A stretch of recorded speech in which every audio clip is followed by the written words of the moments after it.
საუბრობთ ქალთა ჯანმრთელობაზე, ამ და სხვა საინტერესო თემებზე სასაუბროთ. ჩვენთან ერთად არის გინეკოლოგი, რეპროდუქტოლოგი, საერთაშორისო ტრენერი, მედიცინის დოქტორი, საქართველოს კოლპოსკოპიის ფედერაციის პრეზიდენტი და კარაფს მედლაინის საოფისე გინეკოლოგიის დეპარტამენტის ხელმძღვანელი მადონა ჯუღელი. მოგესალმებით მადონა და მადლობა რომ ხართ დღეს ჩვენთან ერთად. სანამ იმ მნიშვნელოვან თემებზე ვისაუბრებდეთ, რაც კარაფს მედლაინის ჭრილში, ასე ვთქვათ, აქვს ფუფუნება, რომ მომხმარებელმა მიიღოს პაციენტებმა ეს სერვისები, მინდა თქვენს ბოლოდროინდელ საქმიან მიღწევებზეც ვისაუბროთ. რა არის ის სიახლეები, რაც თქვენს პროფესიულ გზაზე გაქვთ ახლა? მადლობა პირიქით, იმიტომ რომ თქვენი გადაცემა ჩემთვის შეიძლება ითქვას ერთ-ერთი ექსპერტული გადაცემა, სადაც ჩემი მონაწილეობაც თავისებური პატარა გამოცდაც არის, ისე რომ პირიქით მადლობელი ვარ რომ მე ამერჩიეთ. რაც ეხება ჩემ ახალ ინოვაციებს, ეს არ არის ახალი, ეს არის რეალურად ის გზა, რომელიც მე გავიარე ცხოვრებაში და უბრალოდ კიდევ ერთხელ დავიდასტურე იმით, რომ შეიძლება უფრო მაღალ საფეხურზე კიდევ ახვიდე. რა თქმა უნდა, ეს არის განათლებაზე ლაპარაკი. გინეკოლოგიური ენდოკრინოლოგიის advanced კურსი, რომელმაც მოიცვა გინეკოლოგიური ენდოკრინოლოგიის ის მიღწევები, რამაც დღეს შეიძლება ითქვას ქალის ჯანმრთელობის ერთ-ერთი მნიშვნელოვან ასპექტად იქცა, იმიტომ რომ ქალი როგორც ასეთი არ არის მარტო გინეკოლოგიური პრობლემების მატარებელი, აქ გაერთიანებული არის ენდოკრინოლოგია, იმიტომ ყოველივე ეს ამ ჭრილში დანახი პრობლემა შეიძლება უფრო მარტივად ითქვას, რომ უფრო ადვილად ხდება მისი გადაწყვეტა და შეიძლება ითქვას, რომ ფაქტობრივად ჰოლისტიკური მიდგომა პრობლემისადმი, რომელიც დღევანდელ დღეს არაერთ ქალს აწუხებს. შესაბამისად ამ გამოცდის აღიარება რომ გამოცდა ჩავაბარე, კიდევ ერთხელ დაჯერებული ხარ იმას, რომ შენ შეგიძლია შეთავაზოთ შენი ცოდნა და ამ ცოდნით მიაღწიო იმას, რომ ეს პაციენტი შენგან მიდის უკვე დიაგნოსტირებული, სწორი დიაგნოზით და რა თქმა უნდა მკურნალობაც მისამ შესაბამისია. ქალბატონო მადონა, რა არის ის სერვისები, რასაც უშუალოდ თქვენი დეპარტამენტის ჭრილში სთავაზობს კარაფს მედლაინი, როგორც დიღომში, ასევე ვაკის ფილიალში პაციენტებს. მინდა ამ სერვისებზე ვისაუბროთ. როგორც ასეთი, დიდი ხანია ჩემ განყოფილებას დავარქვი გინეკოლოგიური საოფისე გინეკოლოგია. რატო საოფისე?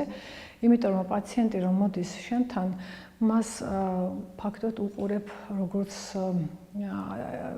პიროვნებას, რომელსაც უკვე სტრესი აქვს, რომელსაც მოდის შენთან და მას უნდა შესთავაზო ის შესაძლებლობები, ის ახალი მიღწევები, რომელსაც იმ ამბულატორიულ ადგილას ერთ დღეში შეგიძლია ჩაუტარო. ანუ არ ჭირდება მას კლინიკაში გაჩერება, არ ჭირდება ხშირად ღრმა, როგორც ასეთი ანესტეზია და ფაქტობრივად ერთ დღეში შენ მას აძლევ იმ ინფორმაციას და ამავდროულად იმ შესაძლებლობას და მკურნალობას, როგორც ასეთი მას იმ დღეს ესჭირდება. ამ ყოველივე იმას კიდევ მინდა დავამატო, რომ თან გათანამედროვდა თუნდაც ის მკურნალობის მეთოდები. როგორც ასეთი საოფისე ჰისტეროსკოპია. როდესაც ჩვენ ვლაპარაკობთ ჰისტეროსკოპია, პაციენტი აღჭიროებდა რა თქმა უნდა მოსვლას, კლინიკაში დაყოლებას, ანესტეზიას, რა თქმა უნდა, აქ უკვე ცოტა მეტად ინვაზიური პროცესიც არსებობდა. პროცესია თქმა უნდა ეს და, მაგრამ აი ჩვენ საოფისე გინეკოლოგიას ამას უფრო გამარტივებულია.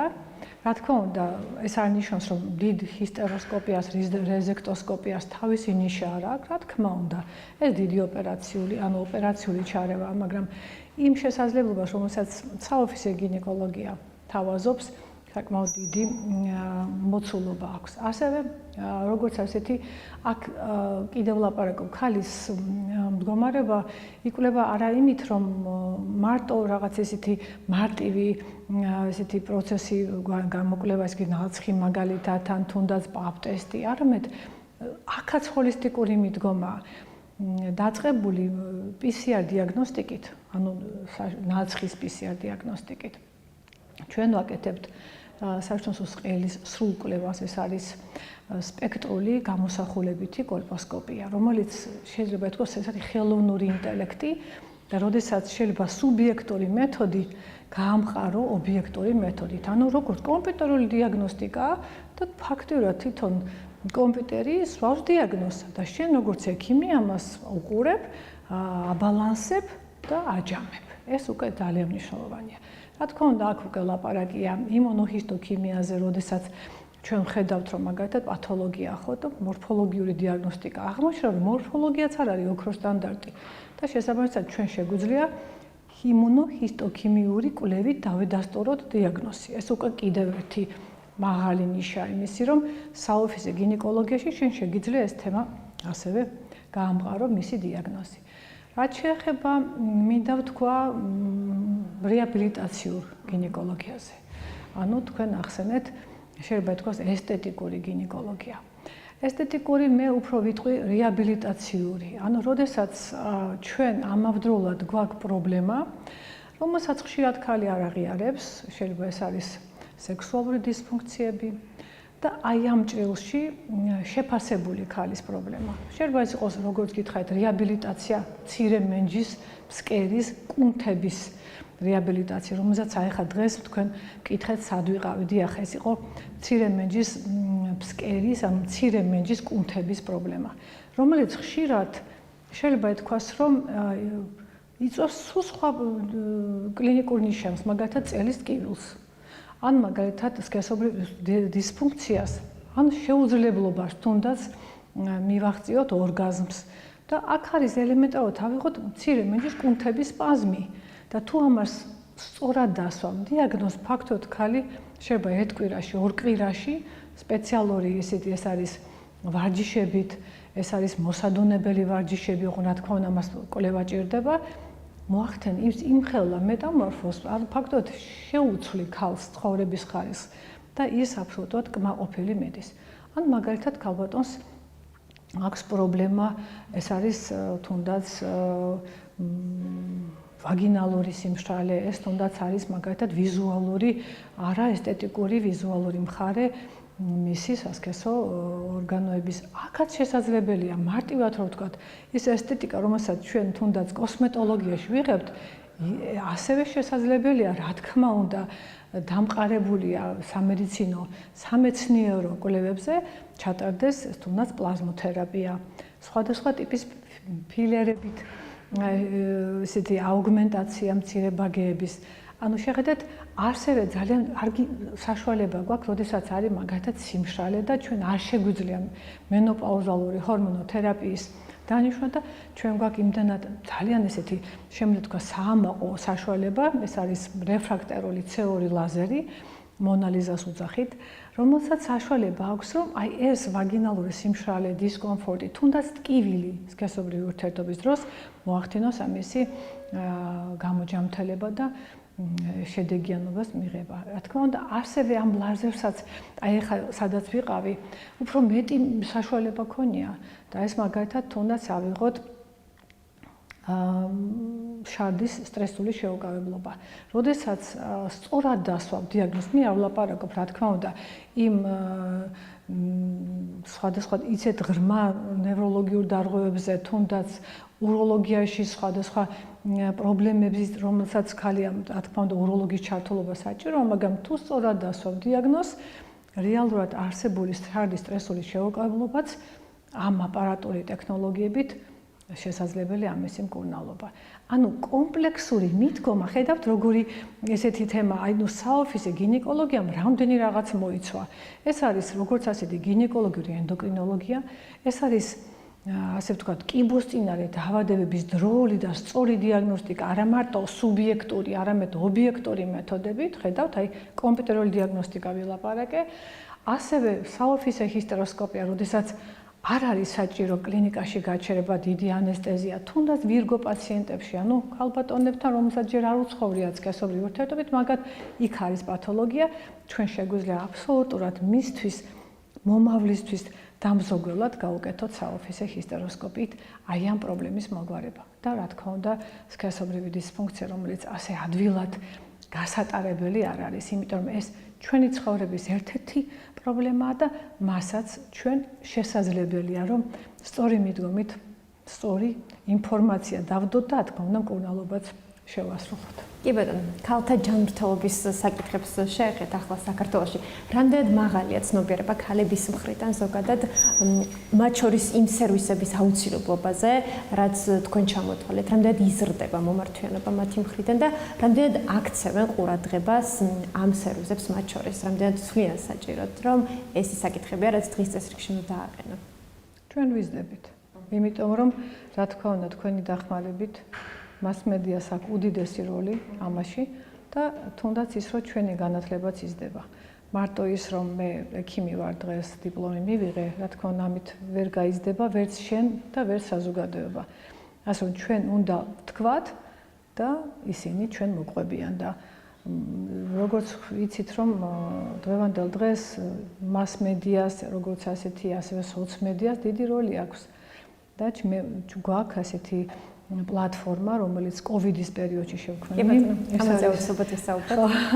ეს არის ქალები და გინეკოლოგიური პრობლემები მადუნა ჯუღელთან, რომელსაც ფაქტიურად უკვე 100,000 ქალბატონი ყავს გამომწერი და შესაძლებლობა აქვთ მათ ანონიმურად დაგვიწერონ თავისი პრობლემა და ჩვენ პასუხობთ. ეს არ არის მარტო მე, აქ არის გინეკოლოგების, ეს არის ენდოკრინოლოგების, ეს არის ემბრიოლოგი, ინვიტრო რეპროდუქტოლოგების ჯგუფი, ანუ ჩვენ ექსპერტები, რომელსაც აბსოლუტურად უანგაროდ ვპასუხობთ. ეს არ არის სარეკლამო პლატფორმა, სადაც არანაირი რეკლამა მანდ არ არის. ესეც თავისებურად კარგია, იმიტომ რომ ვთავაზობთ სრულად ჩვენ შესაძლებლობას, ჩვენ მენტალურ, ფსიქოლოგიურ და დროს და მე ვფიქრობ, რომ რაღაცით ვეხმარებით. ძალიან დიდი დახმარება ეს. მათ შორის იგეგმებოდა ამ მიმართულებით აპლიკაციის ჩაშვებაც, ამ მიმართულებით ხომ არ არის საერთოდ სიახლეები, ამ პლატფორმის განვითარების სხვა გზით. ჯერ მართალი ბრძანდებით იყო ამ თემაზე ლაპარაკი, სწორია და ვერ შევძელი, იცით, სავარაუდოდ უფრო დროის პრობლემა არის, მაგრამ მე მგონი ჯერჯერობით ესეც ყოფნის ჩვენ ჯგუფს. კი ბატონო, მინდა ვისაუბროთ უშუალობის პრობლემებზე, ქალთა რეპროდუქციულ ჯანმრთელობაზე, რა ხდენს ამ პრობლემაზე გავლენა და მათ შორის როგორია, ასე ვთქვათ, შეფარდება კაცების და ქალებს შორის. ხშირად არის ხოლმე სტერეოტიპულად მაინც, რომ ქალებზე კეთდება აქცენტი, რომ უშუალობა აუცილებლად ქალის, ასე ვთქვათ, მიზეზით ხდება, თუმცა ეს რეალობას არ შეესაბამება. მინდა ვისაუბროთ, ასე ვთქვათ, სტატისტიკურ შეფარდებაზე ქალებსა და მამაკაცებს შორის. ძალიან კაი კითხვა, იმიტომ რომ აი თუნდაც დღეს ვყავდა ასეთი წვილი და ის ცნობიერება, რომელსაც მანამდე არსებობდა, რომ ქალის პრობლემა იყო, გათანაბრდა მამაკაცის უშვილობა. ასე რომ, როდესაც ვლაპარაკობთ, რომ თუ ეს 35 წლამდე გოგონას ქალბატონებს, ანუ წყვილში არის სქესობრივი რეგულარული ურთიერთობის მიუხედავად უშვილ, ესე იგი არ დგება სასურველი ორსულობა, აქ ლაპარაკია უკვე პირველადი, ანუ უშვილობაზე. ეს როდესაც ლაპარაკობ 35 წლის შემდეგ ეს არის 6 თვეველოდებით, მაგრამ პირველ რიგში აუცილებლად უნდა დავიწყოთ კვლევა მამაკაცის პრობლემის შეფასებით. იმიტომ ყველაზე მარტივია, არ ჭირდება მთელი რიგი კვლევები, მარტივად ვნახულობთ მის ბიოლოგიურ სითხეში ცვლილებებს, ან არცვლილებებს და შესაბამისად აქედან მივდივართ. აი დღეს როგორც ვახსენე, იყო ჩვენთან წვილი, რომელსაც ქალბატონს აქვს უდიდესი, აი შეიძლება ვთქვათ, მთელი ესეთი ქაღალდები მისი კვლევის და მამაკაცთან აღმოჩნდა, რომ არის სერიოზული პრობლემა, საიდანაც უნდა დაგვეწყო ურთიერთობა. რა თქმა უნდა, ქალის გამოკვლევა არ არის აუცილებელი, რომ იქ ღრმა კვლევებზე იყოს ლაპარაკი, მარტივად უნდა ვთქვათ, აი პირველ რიგში შევასრულეთ მამაკაცის დიაგნოსტიკა, გავუკეთეთ სპერმოგრამა, ვხედავთ, რომ პრობლემაა, დავიწყოთ კურნალობა, ოღონდ მე ვფიქრობ, რომ კი, გავიგეთ, რომ ჩვენ რეპროდუქტოლოგები ვართ, გინეკოლოგები ვართ, ვიცით, მაგრამ ანდროლოგის ჩართულობა აუცილებელია. ანდროლოგ-უროლოგის ჩართულობის გარეშე არ უნდა იყოს ეს კვლევა წაყვანილი. იმიტომ რომ თუნდაც ის კონსილიუმი, რომელიც ჩემი და მას შორის მოხდება, იქნება უფრო საფუძვლიანი და დროული ინფორმაციაც იქნება მოტანილი ჩვენამდე და პაციენტამდე და რაც შეეხება აი თან ის თქვი ზუსტად რომ მარტო ქალის დიაგნოსტიკა ნამდვილად არ არის და ზუსტად ქალის რეპროდუქციული ჯანმრთელობა ზუსტად ეს არის, რომ მისი მენტალობა, მისი ფსიქიკა დაცულია იმით, რომ მას არ უკვლევენ მას მილებს, რომელიც ყველაზე ერთ-ერთი კი მნიშვნელოვანია, მაგრამ თუ ქალბატონთან ყველაფერი თუნდაც ის, რომ ოვულაცია ნორმალურია, ანტიმიულერის, ანალიზი, რომელიც მის საკვერცხების ფუნქციის, რეზერვს მეტყველებს, კარგია, თუ მისი ენდოკრინული სტატუსი, რომელიც ჩვეულებრივ პროფილაქტიკური კვლევების დროსაც ვაკეთებთ. სისხლის ანალიზში რკინის პრეპარატი, რკინის პრობლემა არ აქვს, ის ჯანმრთელია. რატომ მივდივართ უფრო ღრმა კვლევაზე, როცა მამაკაცი ყავს აქ, რომელსაც მასა აქვს მდგომარეობა ნორმაზე მოსაყვანი, ჯერ მას მივაქციოთ ყურადღება. კი ბატონო. რა არის ხოლმე ძირითად შემთხვევაში რეპროდუქციული ჯანმრთელობის, მათ შორის უშვილობის პრობლემის მიზეზები? რამდენად არის ხოლმე ამ დროს გარემო ფაქტორების, მათ შორის ცხოვრების წესის მიზეზით ეს პრობლემა? რამდენად არის ეს რეალური? იცით როგორ არის, რამდენიმე მიზეზია ფაქტორად შემიძლია ვთქვა, ეს არის ანატომიური პრობლემები, ეს არის ენდოკრინული ცვლილებები და არის ასეთი იდიოპათიური, რომელსაც არ ვიცით დიაგნოზი. მაგრამ ახსენეთ ცხოვრების სტილი, რა? დიახ, მეტაბოლური დარღვევები, როგორცაც ასეთი, როგორ ცხოვრობთ, რა ვჭამთ, რომელზე ვიძინებთ, რა ფიზიკური აქტივობით ვართ დაკავებული, როგორ ვართ დაკავებული, პირდაპირ პროპორციულია ჩემ ენდოკრინულ დარღვევებთან. მამაკაცი მაგალითად, ხო, რომელსაც ზის მთელი დღე, ეს იქნება კომპიუტერი, ეს იქნება საჭე მანქანა, ხო? როდესაც ინაქტიური ცხოვრებით არის დაკავებული, რომელსაც რა თქმა უნდა კვების თემაზე აბსოლუტურად ალაპარაკი არ არის, მისი მეტაბოლიზმი რეალურად არის პრობლემატური. რო ვთქვათ, ასეთი დიდი ფრაზა არის, რომ რასაც ვჭამთ, ის ვართ. ზუსტად ასეთი ჩვენი ენდოკრინული მდგომარეობა განპირობებულია ჩვენი ცხოვრების წესით, იმ სოციალური თუნდაც გარემო ფაქტორებით, რომელსაც ჩვენ ვეხლებით ყოველდღე. თუნდაც სტრესი ავიღოთ.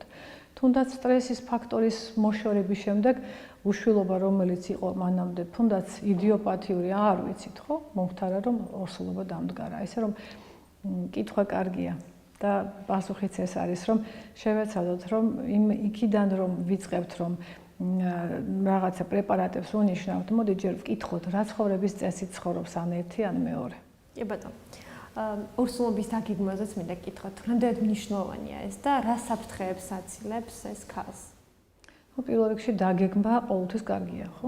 იმიტომ რომ გეგმავთ და მივდივართ, რომ ორსულობის პერიოდში ქალს არ უნდა ქონდეს ის პათოლოგიები, როგორც არის თუნდაც ენდოკრინული დარღვევები, არ უნდა იყოს რკინა დეფიციტი, ხო? არ უნდა იყოს ვიტამინების და მინერალების დეფიციტი.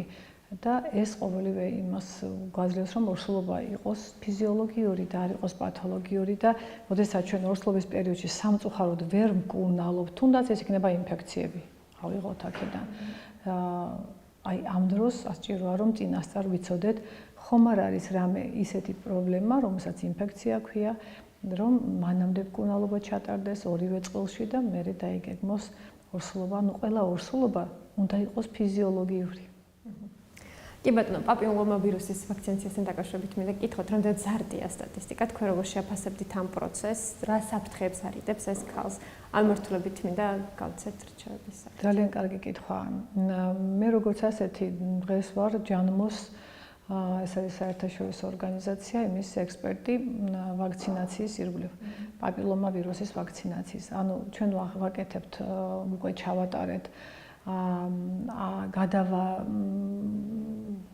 როგორ გითხრათ, ტრენინგი ჩაუტარეთ ექიმებს. ეს არის 100 ექიმი, ფაქტობრივად 3 თვეში. ეს იყო ჯანმოს და ევროკავშირის ხელშეწყობით და ჩვენმა ექიმებმა ასევე შეძლეს, რომ ის ინფორმაცია მიიღეს, რომ დღევანდელ დღეს რა მნიშვნელოვანია, რა ვაქცინაცია, რატო უნდა ჩატარდეს. აქ იყო სრული ეპიდემიოლოგიური კვლევები, რომელიც ამ 17-18 წლებში ტარდება. 18-17 წლის ანგარიში იყო მოტანილი, იმიტომ რომ როდესაც ჩვენ ვლაპარაკობთ ვაქცინის ეფექტურობაზე, ჩვენ უნდა ვიცოდეთ ეპიდემიოლოგიას, ხო?